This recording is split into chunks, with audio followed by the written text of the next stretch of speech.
start?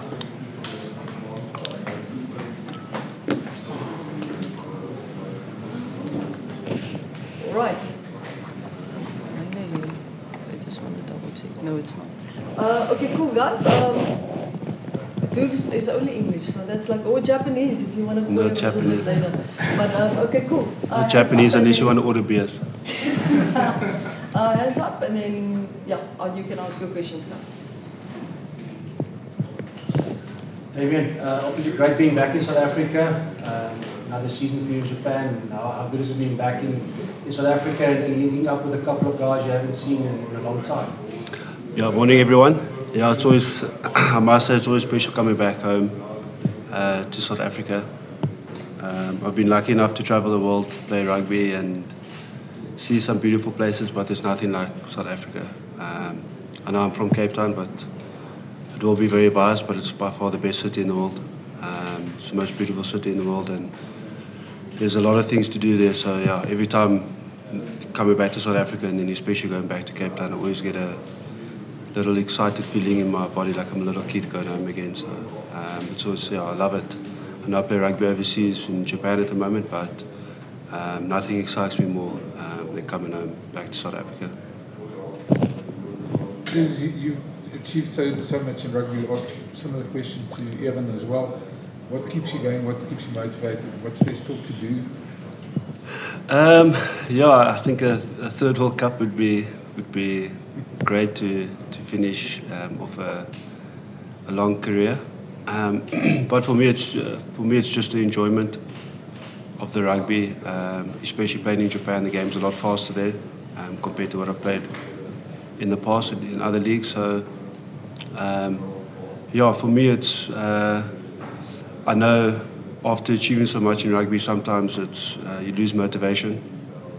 But for me, I think it's inspired me more personally to get better and just try and enjoy my rugby more and play with a bit less freedom. I mean, a lot more freedom and a lot less pressure. So it feels like the older I get, the more I'm enjoying myself, and the less pressure there is on me and the less pressure I'm putting on myself. And I think it comes with age where you start learning about yourself a lot more, and you start learning that you can enjoy your rugby or your sport a lot more, knowing that you only have a few more years left in you, which is my case at the moment. But yeah, at the moment I'm really enjoying my rugby, and I feel like I'm getting better. I feel like I've improved my game a lot, and that's the most important thing. I think if I was going backwards at this age, then I'd have to go have a good look at myself in the mirror and just be honest with myself. But at the moment, I'm still really enjoying myself, and I can feel I'm improving every day. There was, I think I saw you play 10 a couple of times there in Japan as well. Is that perhaps an option? Yeah? No, I don't think it'll be an option, yeah. I played a couple of times this year. I played a couple of times last year as well, which is quite nice, a lot different. But yeah, it was just because we were short on cover at 10. And yeah, Robbie Deans just put me in there in case something happened in the season, in case there was a big disaster. But it was more just so that I get a feel at 10 if something does have to happen. But yeah, it was a good experience and I really enjoyed it. But I don't think it's for me, especially at this level. And Damian, do you see yourself following in Andre's footsteps and maybe ending with your career in South Africa, seeing that you love it so much here? Yeah, I think about it a lot. I got 2 more seasons left in Japan, so my contract finishes in 2027, and I really enjoy it there. But yeah, my body still feels very good at the moment, and I'll obviously see how my body is next year and the year after, and how I am mentally, and if I can keep up with rugby moving forward. But ideally, I would love to finish in South Africa, and I would only want to finish in Cape Town. So if the chance does come for me to finish in Cape Town, and I can play a season or 2 in Cape Town in South Africa for the Stormers and Western Province, I would love to. But yeah, we'll see when the time comes, when it gets closer to the end of my contract. Yeah, but I don't see myself playing anywhere else besides coming back to Cape Town. Damian, hello. Next Tuesday will be the 30th anniversary of the 1995 World Cup, and it seems to be a pivotal moment in the history of your country. You were very young, but how do you look at it? Is it still something important? You still look up to the players of 1995? Yeah, it's quite tough because I was only, I think, 3 or 4 years old at the time. But obviously growing up and learning about some of the history of South African rugby, it's incredible to see, and the way we can celebrate it, we must always celebrate it and enjoy it, because I don't think we'd be the team who we are now without them, and we must always enjoy and embrace that. So yeah, I know we've been very successful over the past few years, but a lot of the success comes from 1995, where they actually gave us the motivation and inspiration to know that we can become a great rugby nation. So I think it all started in 1995, but yeah, like I said, it's quite tough because I was very young at the time, but yeah, we still use it as motivation and inspiration. Damian, there's a bit of a misconception about you just being a scratch baller, and having looked at your games that you made against England, the way you pass apparently is next level.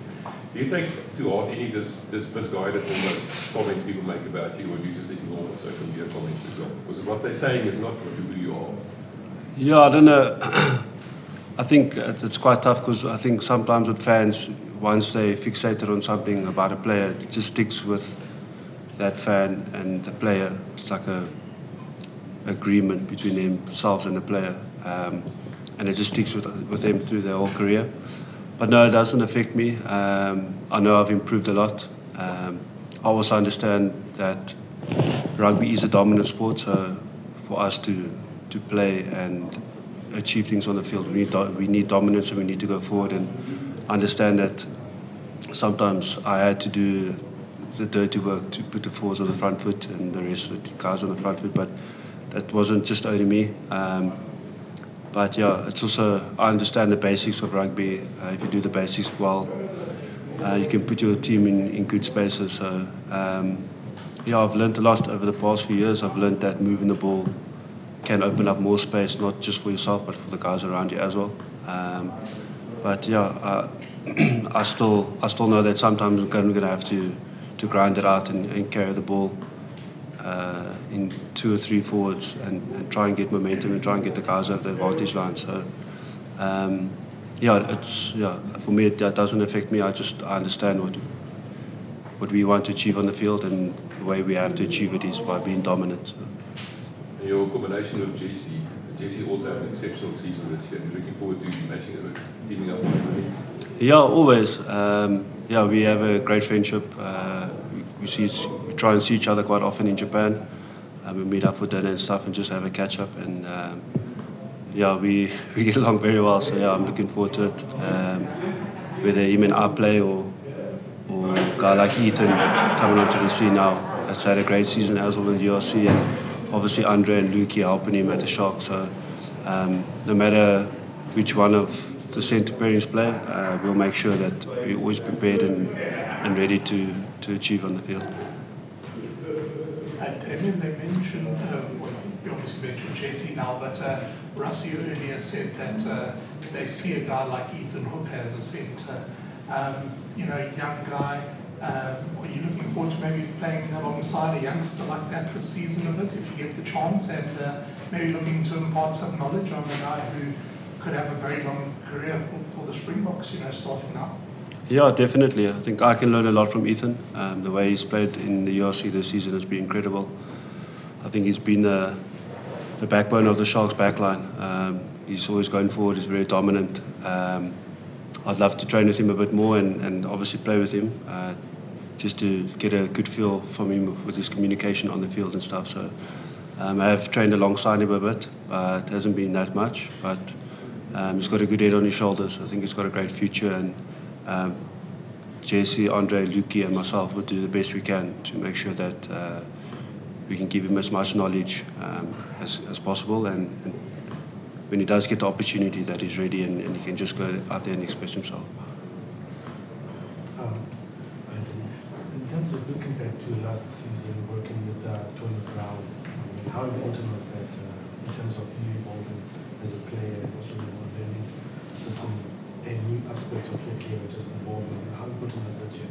And how much are you looking forward to working with him and Felix as well?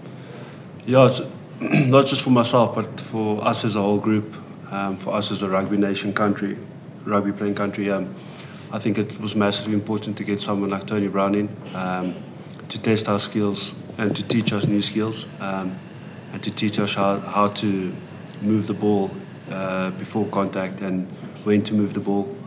Obviously, rugby is changing, the rules are changing. You can see already in some of the competitions that refs don't want to give penalties anymore at scrum time. So the rugby, I think they're trying to make the game a bit more dynamic. So we have to improve and we have to develop our game so that even if we get dominance at scrum time, we might not get the penalty. So we must just be ready to be able to play rugby like Tony Brown wants us to play. And we're on the right path, and that's the most important thing. I think for a lot of us old guys, I think we've learned a lot over the past year through Tony. And it's been incredible to see the development of the forwards, especially with their skills and stuff. So yeah, I think this year we'll go from strength to strength, but I think by next year and the year after going into the World Cup, I think it's going to be a very exciting time for South African rugby with the development of the players around Tony Brown. You spoke about your longevity and what you've achieved. You said your body's feeling quite good right now. If I'm not mistaken, you're several games away from 100 caps. Is that a motivating factor at all? Is it on your mind? Yeah, a little bit is, but I must say, I'd love to achieve it. But if it doesn't happen, it's not for me. It's not the end of the world. If it does happen, it will be flippin' special, and I'll really cherish it and enjoy it. But if it doesn't happen for me, at least I know I gave it my everything, and I left it all out there, and I gave it the best chance possible. So I'll just take it as it comes. If I get the opportunity to play again, I'll put both hands up. I'll train week in and week out to make sure the team's better.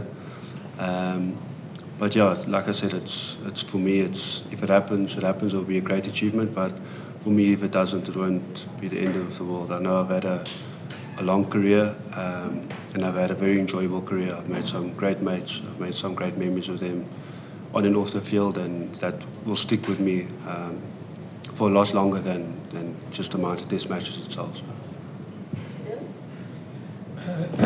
Damian, you've worked a lot with Robbie Deans now in the last couple of seasons. He's coaching the Barbarians next week. Is there anything, what do you expect, or anything you can impart with the team, the way he coaches, or the players, or anything like that? Yeah, I've spoken to some of the coaches, spoken to Felix and Jerry a bit, from the attacking side. Obviously, I love Panasonic, I love the way we play rugby, I love that Robbie Deans has taught me a lot. But my country comes first. So, yeah, I have a lot of respect for Robbie and Ash, our attack coach, is also the attack coach of Barbarians next week. They've taught me a hell of a lot in Japan and how to identify space and moving the ball and stuff. But yeah, it's going to be challenging because Robbie and Ash will want the guys to move the ball around. And I think the challenge will be, especially when you play the Barbarians, they want to lose game. But I think Robbie and Ash will get them to move the ball around in a structured environment. And they'll get that structure right quite quickly.